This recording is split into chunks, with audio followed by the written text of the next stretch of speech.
Olá, estamos mais uma vez aqui para mais uma videoaula. Vamos estudar a lição de número 3, que vai tratar de Gênesis 3 e tem por tema tentação, queda e promessa de redenção. O textuário vai dizer: vendo a mulher que a árvore era boa para se comer, agradável aos olhos e árvore desejável para dar entendimento, tomou-lhe do fruto e comeu, e deu também ao marido, e ele comeu.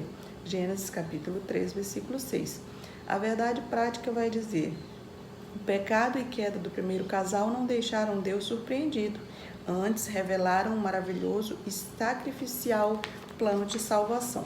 O tópico 1 vai dizer a tentação, o subtópico 1 diz o tentador. Mas a serpente, mais sagaz que todos os animais selváticos que o Senhor Deus tinha feito, disse à mulher: é assim que Deus disse? Não comereis de toda a árvore do jardim? Bem, Satanás atacou Adão e Eva para levá-los a transgredir, para levá-los a pecar. E essa tentação, ela levou a uma grande fatalidade, como nós sabemos. O tentador, ele era Satanás, ele era o diabo, que usou como instrumento de tentação a serpente. O plano de Satanás, desde o início, o plano dele era arrastar o homem para o pecado e, com isso, fazer uma separação entre Deus e o homem. E nós temos que entender que o diabo, ele é real. Aqui nessa lição nós vamos ver como ele age sutilmente, com um sapato de algodão, ele tenta enganar o homem. E desde o princípio ele é um enganador, desde o princípio ele vem tentando derrubar o homem, e nós precisamos estar atentos às astutas ciladas de Satanás, às armadilhas do diabo, às tentações. Nós devemos combatê-las com as armaduras que Deus nos dá. O processo de queda, ele começa com o aparecimento da serpente. Note que Moisés descreve a serpente como um animal selvagem. Ela não é descrita como um animal que rasteja. Até então, ela não é descrita como um animal que rasteja, porque esse rastejar da serpente só vai acontecer depois do juízo de Deus sobre ela. Então, nós imaginamos que ela era completamente diferente desse animal que nós conhecemos hoje. Moisés descreve ela como um animal sagaz, um animal selvagem sagaz. Não quer dizer que essa sagacidade, a gente nota que neste momento, essa sagacidade, ela não nos leva a pensar de nenhum modo que tinha alguma malícia nessa sagacidade. Não, pelo contrário, ele era apenas um animal mais astuto do jardim, ou seja, o animal mais esperto do jardim. Então nós entendemos que essa sagacidade da serpente não era maliciosa, mas sim querendo dizer apenas que entre todos os animais, aquele era o animal mais esperto de todos. E lembrando que Deus havia criado aquele animal mais esperto que todos os outros. Possa ser que seja por isso que esse animal tenha sido escolhido, por ser o mais esperto. E por ser o mais esperto, serviria perfeitamente aos planos de Satanás. Propósitos esses de Satanás que seriam apresentados de forma muito sutil. O subtópico 2 diz a liberdade humana, Gênesis capítulo 3, versículo 4. Então a serpente disse à mulher: é certo que não morrereis. Aqui a serpente, ela se dirige à mulher já falando. E a gente nota que a ordem da criação, ela havia sido quebrada. Porque os únicos seres que foram criados à imagem e semelhança de Deus, que tinham o poder de comunicação, eram o homem e a mulher. E agora aparece um animal selvagem, com poder de argumentação, com poder de persuasão e com poder de raciocínio. Então a gente, a partir daí, já começa a notar que esses são indícios de que essa não é uma serpente comum, que essa não é uma serpente como as demais a gente imagina que haviam naquele lugar. E quando essa serpente vê que ela ganha a confiança da mulher, que ela chama a atenção da mulher para si, ela já começa questionando a ordem de Deus quando ela diz: é verdade que Deus mandou que não comessem do fruto da árvore do jardim, que revela nessa passagem que a serpente tinha um conhecimento da ordem dada por Deus, ou de algum modo ela se fez presente no momento em que Deus deu a ordem para Adão, para que eles não comessem do fruto, ou posteriormente, quando Adão teve que passar essa informação para Eva, porque quando Deus deu essa ordem, Eva ainda não havia sido criada, Eva foi criada após esta ordem de Deus. Então, Adão teve que passar esta informação para Eva, ou a serpente estava presente em algum desses momentos, porque certo é que ela sabia dessa informação, sabia da árvore do conhecimento do bem e do mal. E essa pergunta, ela revela uma ignorância fingida, porque o plano de Satanás desde o início era fazer o homem pecar, era levar o homem ao pecado para afastar ele de Deus. E a gente vê que a tática usada por Satanás foi uma conversa com uma mulher, e uma conversa enquanto ela estava sozinha e nas proximidades da árvore. Nós vemos que Satanás aproveitou este momento, ele tirou o proveito ao encontrar a mulher ali sozinha e próxima à árvore. E nós devemos tirar isso como lição, porque nós não devemos estar sozinhos. Muita gente quer servir a Deus, dizer que serve a Deus e não congregar, não estar com seus irmãos. Não, nós devemos tomar isso por lição, que nós devemos estar junto dos santos de Cristo, nós devemos estar em união com o corpo de Cristo, não devemos ficar sozinhos, nós devemos nos unir com nossos irmãos. Estando assim na fortaleza de Cristo, na proteção de Cristo, o próprio Senhor disse que nós devemos congregar. Então nós devemos sim juntar-nos ao corpo de Cristo. E também aqui diz que a mulher estava próxima à árvore. Nós também não devemos ficar próximos àquilo que nos faz pecar. Não devemos apenas fugir do pecado, mas fugir de tudo que nos leva a pecar, de toda situação propícia ao pecado. Não devemos, se eu não posso fazer isso, se Deus deixou em seu mandamento que é pecado fazer isso, então eu devo estar longe de qualquer coisa que me leve a este pecado, não apenas o pecado em si. Fiquemos atentos, porque assim como os homens, os que foram criados, os primeiros criados por Deus, eles tinham o poder de decisão, eles tinham o poder de escolha, nós também temos. Vamos escolher sempre dizer não, não somente ao pecado, mas tudo que é propício ao pecado também. Agora a serpente, incentivada pela receptividade da mulher, ela contradiz a ordem de Deus de forma direta quando ela diz: certamente não morrereis. Deus já havia dado a ordem ao homem, dizendo: um dia que você comer deste fruto, certamente você morrerá. E o fato de que Adão, depois que ele comeu do fruto, ele ainda viveu 930 anos, isso dá a entender que essa morte, ela implica um sentido muito mais amplo do que simplesmente a morte física, a morte do pó vierte ao pó voltará. Notamos que a serpente agora ela se apresenta como um verdadeiro referencial do bem e do mal. Ela se apresenta acima da verdade de Deus. E conforme nós estudamos esse texto, nós notamos que o homem ele continua vulnerável às tentações do inimigo de Deus. E esse inimigo de Deus ele vai usar meios, ele vai usar pessoas e tudo mais que tiver à sua disposição para tentar o homem, para fazer o homem pecar e para afastar o homem de Deus. E a gente nota que assim como Adão e Eva eles foram tentados e tudo começou na mente, hoje em dia também acontece isso. A tentação, quando ele vai falar com a mulher, tudo é um jogo na mente da mulher. E a gente nota que hoje em dia algumas religiões dão a impressão que a única coisa que o inimigo quer tirar de você é a sua riqueza, é a sua saúde, ele quer arruinar o seu casamento, ele quer tirar o seu carro, ele quer tirar o seu emprego. E não, nós devemos ter consciência de que a guerra real é na mente. O inimigo ele quer nos levar a pecar, ele quer nos levar a transgredir, ele quer nos afastar de Deus, assim como ele fez com Adão e Eva.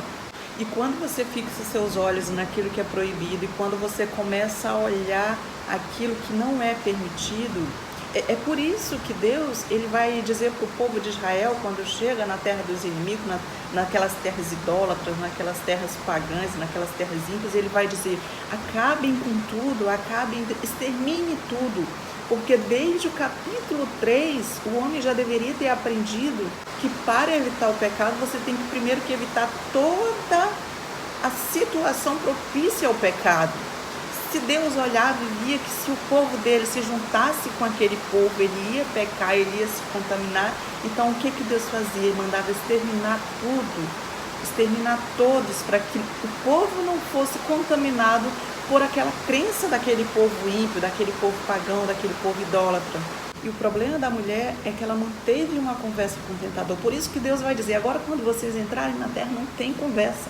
Entrem, destruam esse povo ímpio, destruam esse povo pagão, esse povo que há 450 anos sacrifica as suas crianças aos deuses. Aí Deus vai dizer: vocês não vão nem pronunciar o nome desses ídolos, vocês não vão se casar com as suas mulheres, vocês não vão se contaminar com esse povo. Fujam de tudo que pode levar vocês para longe de mim. É isso que Deus está falando. Então nós entendemos que nós não temos só que fugir de pecado, mas nós temos que fugir de tudo que nos leva ao pecado, de todo o indício de pecado, porque o homem ele é responsável pelas suas decisões, assim como era no começo. Nós somos responsáveis pelas nossas decisões, pelo uso das nossas escolhas. Portanto, fuja do pecado e fuja de tudo que leva a pecar. Subtópico 3 vai dizer o pecado. Vendo a mulher que a árvore era boa para se comer, agradável aos olhos e árvore desejável para dar entendimento, tomou-lhe do fruto e comeu e deu também ao marido, e ele comeu. Gênesis capítulo 3, versículo 6. Então, Satanás ele tentou Eva para, através dela, fazer o homem cair, derrubar o homem também. E muitas vezes acontece isso conosco.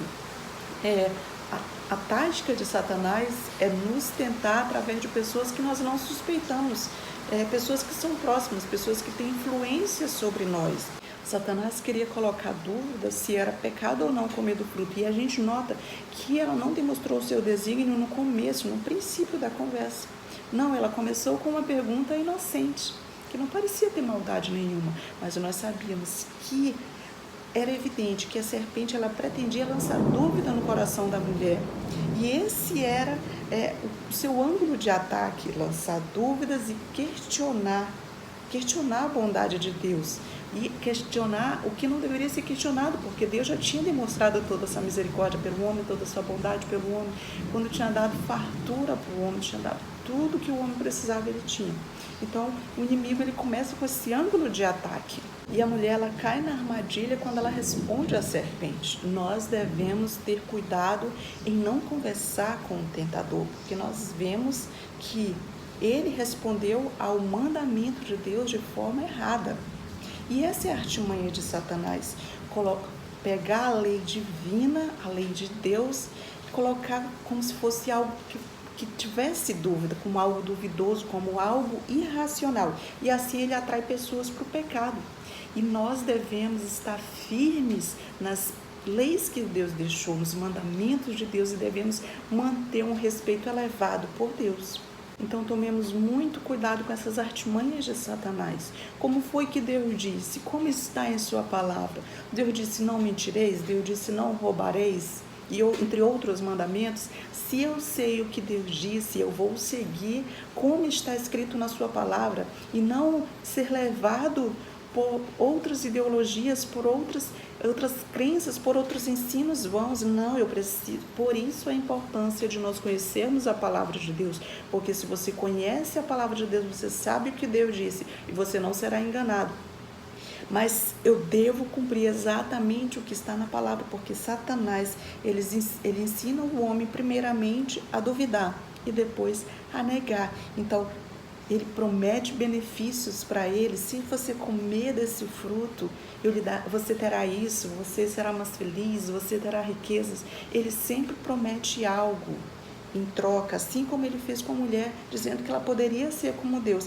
E o seu objetivo, na verdade, é produzir um descontentamento, porque se nós formos observar, a mulher e o homem eles não poderiam querer mais do que eles já tinham, porque eles já eram perfeitamente felizes, mas a artimanha do inimigo é justamente introduzir um descontentamento, como quem diz, mas eu poderia ter um cargo melhor, eu poderia ser mais reconhecido, eu poderia ser mais feliz do que já sou. E nós vemos que o próprio Satanás arruinou-se ao desejar ser como o Altíssimo, e ele pretendia infectar Adão e Eva com este mesmo desejo de querer ser como Deus, de desejar algo a mais, de querer ser a mais acima de Deus ou como Deus. E ele pretendia infectar Adão e Eva com esse mesmo desejo a fim de arruiná-los também. O diabo ainda atrai pessoas para a sua esfera de interesses a fim de sugerir pensamentos maus acerca de Deus e falsas esperanças de alcançarem benefícios por meio do pecado.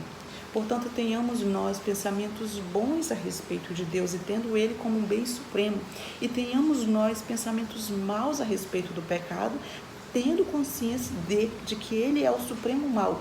Se nós fizermos isso, nós resistiremos ao diabo e ele fugirá de nós. A intenção da serpente a essa altura era muito clara.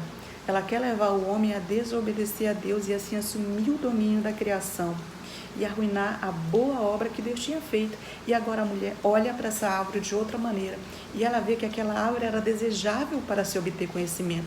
A mulher desejou por si mesma obter o conhecimento do bem e do mal. Esse é o ponto, e através dela, ela e o marido seriam como Deus. Esse era o que estava na mente dela. Então a mulher come do fruto e dá ao marido, que come em seguida. O homem não impediu, o homem não repreendeu a sua mulher. Ele concordou com ela, tomado pelos mesmos desejos, da mesma intenção. E a essa altura, o coração e a mente deles tinham sido tomados pelo desejo. E o ato pecaminoso se concretiza em seguida com ações sequenciais que representam o maior desastre já acontecido no mundo. Consequências essas que sofremos até o dia de hoje. Aqui nós vemos que o ser moral que Deus cria com liberdade de escolha, ele usa esse livre-arbítrio para rebelião. E o que era só tentação e desejo se torna em transgressão real. Aqui o homem ele quebra o pacto que tinha feito com Deus e todas as suas faculdades foram atingidas. O pensamento, a sua consciência, a sua vontade, as suas emoções, eles iniciam uma jornada para a morte, que seria marcada pela dor, pelo sofrimento, pela doença, até que eles voltassem ao pó. O tópico 2 diz consequências da queda, o subtópico 1 diz separação e medo. Gênesis capítulo 3, versículo 8, que diz: Quando ouviram a voz do Senhor Deus, que andava no jardim pela viração do dia, esconderam-se da presença do Senhor Deus, o homem e sua mulher, por entre as árvores do jardim. Então, entre as consequências que o homem havia de viver agora era a percepção. Ele tinha tido a percepção imediata de que ele estava nu. Ele agora tem essa percepção. E conforme a serpente lhe prometera, ele de fato agora, os seus olhos se abriram. Agora ele consegue ver, só que os seus olhos eles se abriram e eles percebem agora o que eles conhecem agora é a vergonha, é a culpa, é o medo, uma vez que a pureza já não existia mais. E eles costuraram uma tanga de folhas de figueira para tentar esconder a sua nudez. E o próximo passo agora é fugir de Deus. E a sequência agora ela é muito rápida, porque as árvores que até então serviam para dar alimento para eles, as árvores que elas serviam como deleite para aquele homem que foi criado, para aquele homem se deleitar, agora elas servem de esconderijo para eles. Eles se escondem de Deus e quando eles ouvem a presença de Deus chegando, quando eles ouvem o barulho de Deus chegando, eles se escondem de Deus, sentindo agora vergonha, medo, receio. O que antes causava neles um deleite, causava uma alegria, a presença de Deus causava isso nele, alegria, deleite. Agora eles sentem medo ao ouvir a presença de Deus chegando. Agora eles sentem vergonha, eles sentem culpa, eles sentem receio. Olha como mudou. E assim como aquelas tangas que foram costuradas de folha de figueira pelo homem, não serviram para encobrir a sua nudez, não eram úteis o suficiente para encobrir toda a sua nudez, do mesmo modo, as desculpas que os homens dão para tentar encobrir o seu pecado também são vãs, também são frívolas. E é interessante notar que o homem, o ser humano, ele tem uma tendência a buscar encobrir os seus pecados, ao invés de confessá-los e deixá-los. Antes de pecar, o homem, ele acolhia as visitas de Deus com humildade, com gozo. E agora a presença do Senhor é para eles dois, um verdadeiro terror. E esse fato mostra a falsidade do tentador e a fraude das suas tentações, que tudo era engano, que tudo era mentira. O inimigo é enganador desde o início e nós devemos estar atentos para não cairmos nas artimanhas de Satanás. O subtópico 2 vai dizer a expulsão do jardim. O Senhor Deus, por isso, o lançou fora do jardim do Éden a fim de lavrar a terra de que fora tomada. Gênesis capítulo 3, versículo 23. Então aqui o homem, ele é expulso do jardim, ele é arrancado do jardim, ele não pode mais usufruir dos deleites que ele tinha no jardim, de todas as mordomias que ele tinha no jardim, agora ele é retirado dali. Isso significou a exclusão do homem da comunhão que ele tinha com Deus, que era a glória do paraíso, que era a bênção do paraíso. E aqui Moisés dá seguimento ao que ele dissera concernente à punição que Deus daria ao homem. Em parte ele celebra a bondade de Deus pela qual o rigor do seu juízo ele foi amenizado.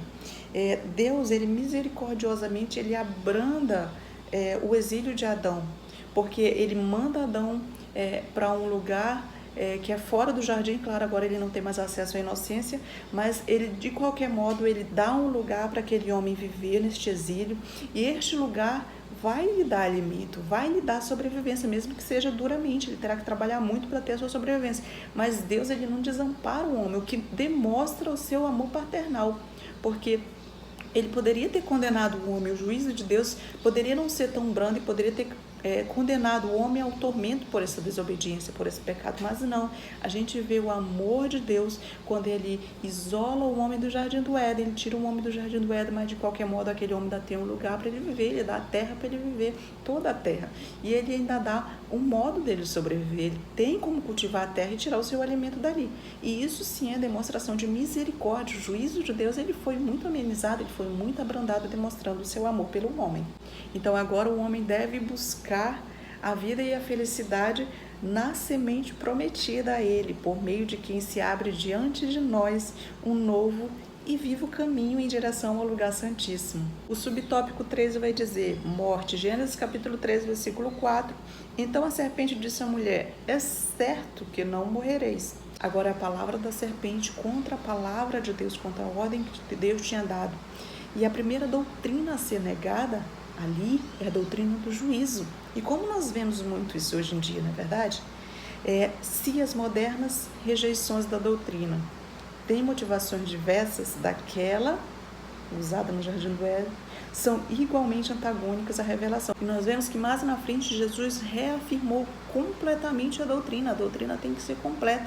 Muitas vezes as pessoas querem tirar a doutrina do juízo, assim como a serpente fez, dizendo que não, que tudo era bom, que não tinha a parte do juízo, mas tem que ser pregada a parte boa e a parte do juízo. Tem um céu e tem um inferno, tem dois caminhos. Se você obedecer a palavra, ele leva ao céu. Se você desobedeceu a ordem de Deus, vai lhe levar ao inferno.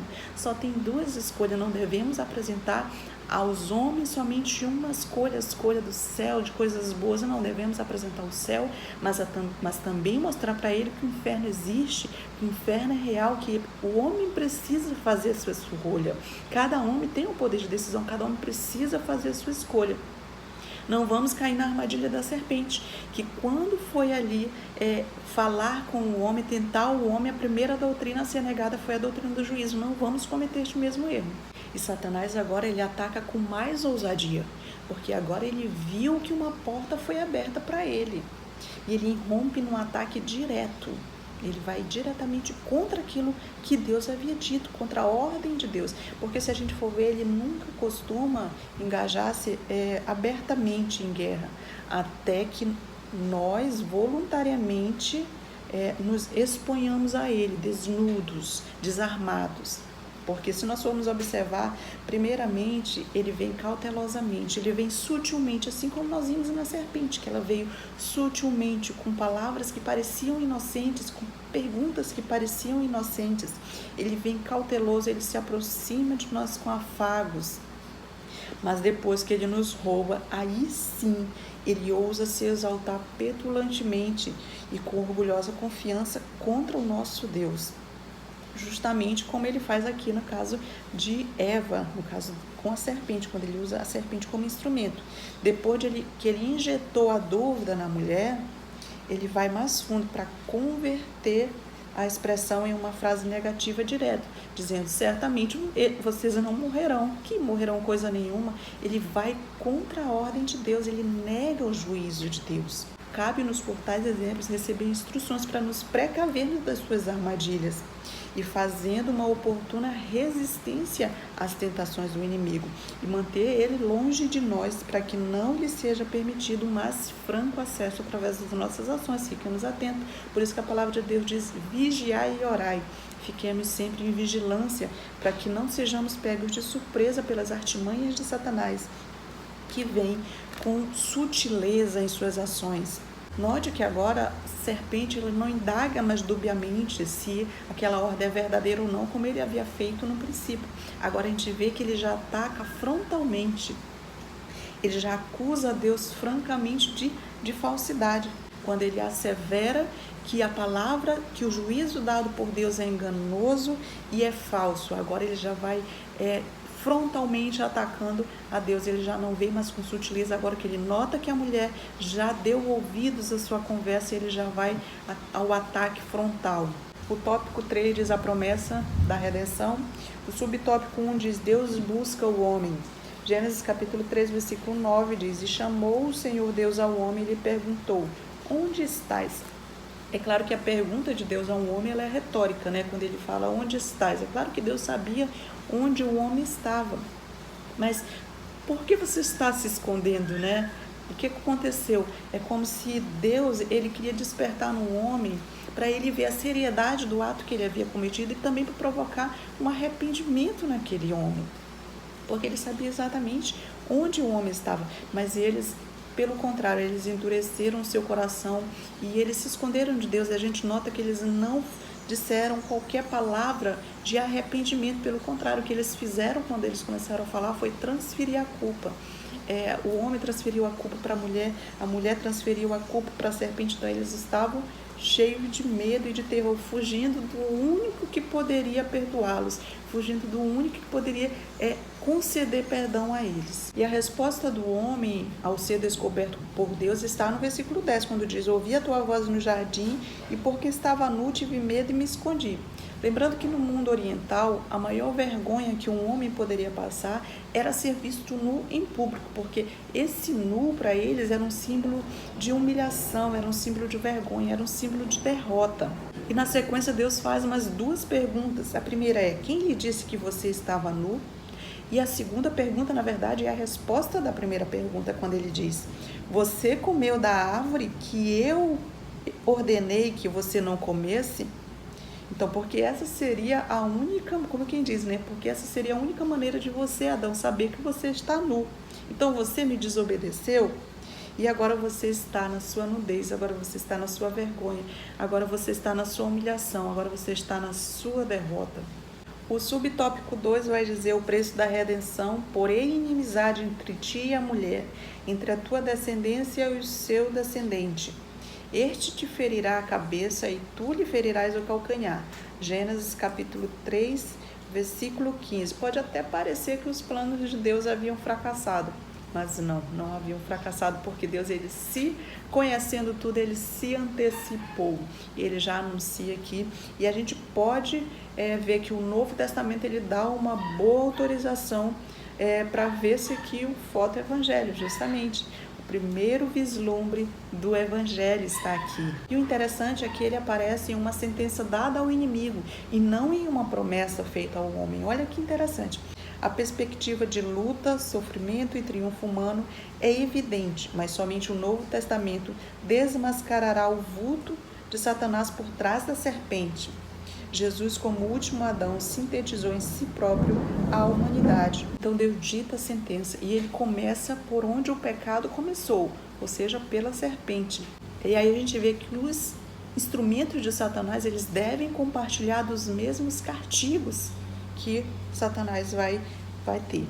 Sob o disfarce de serpente, o diabo ele é sentenciado a ser degradado e maldito por Deus, e ser odiado, e ser detestado, e ser aborrecido por toda a humanidade. E no final ainda ser arruinado e destruído pelo Redentor. Ato esse que pode ser concluído pelo esmagamento da sua cabeça.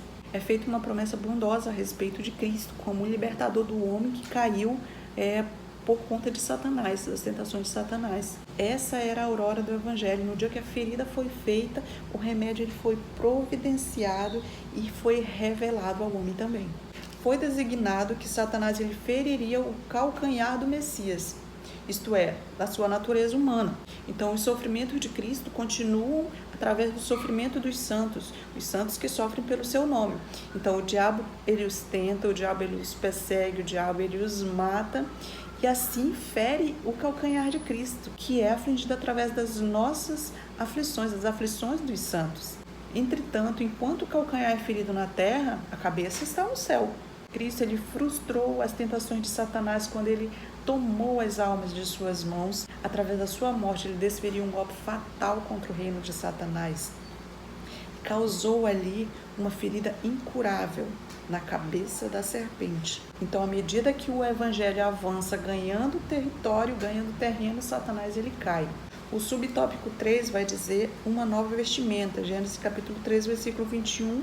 Fez o Senhor Deus vestimenta de peles para Adão e sua mulher, e os vestiu. Então, esse ato de Deus deve ser visto como o cuidado de Deus com o primeiro casal.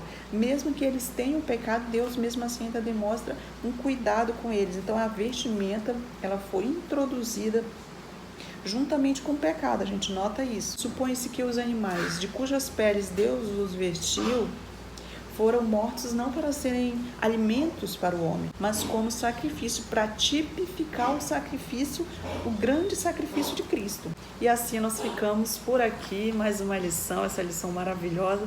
Espero ter ajudado vocês. Fiquem na paz de Deus. Não esqueçam, quando forem lecionar, orem, peçam para o doce Espírito Santo ajudar vocês, dar sabedoria, derramar sobre vocês a unção da sabedoria, a unção do entendimento, a unção do discernimento, da revelação da sua palavra, para que vocês venham chegar a esse conhecimento da palavra de Deus e passar para os seus alunos de forma que eles compreendam, de acordo com a realidade de cada um. Então, Deus tem sim esse poder de nos dar essa sabedoria. Vamos buscar cada vez mais. E não se esqueçam de seguir o canal, curtir o vídeo, compartilhar com outras pessoas que você acha que possa precisar dessa palavra. Fiquem com Deus e até a próxima. Tchau!